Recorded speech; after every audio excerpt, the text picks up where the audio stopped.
ভালো খাবার নাকি আসল সুখের মূল রহস্য। তো ভালো আর রইলো কোথায়? মধ্যবিত্তের পাতে চিকেন, তারপরে পেঁয়াজের এত ঝাঁজ। তো চলুন শুরু করি আজকের রেসিপি। আদা, রসুন আর ৫ টা কাঁচা লঙ্কাটা পেস্ট করে নেবো। তো ২ টো টমেটো পেস্ট করে নেবো।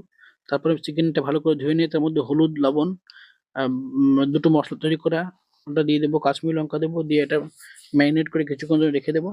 সেই তেলে দিয়ে তেলের উপরে আলুটাকে সুন্দর করে ভাজা করে নেবো। একটা উঠিয়ে নেওয়ার পরে সেই তেলে দিয়ে দেবো একটা বড় এলাচ, তো ২ টো দারচিনি, কুচি করে রাখা পেঁয়াজটা।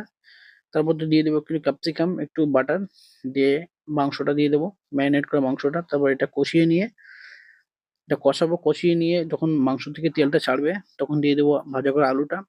আলুটা দিয়ে মসলা ধোয়া জলটা এর মধ্যে দিয়ে দেবো। দিয়ে পরিমাণ মতো জল দেবো, দিয়ে ঢাকা দেবো ০.৫ ঘন্টার জন্য। হোমমেড গরম মসলা দেবো। ব্যাস, চলুন শুরু করি। চিয়ার্স।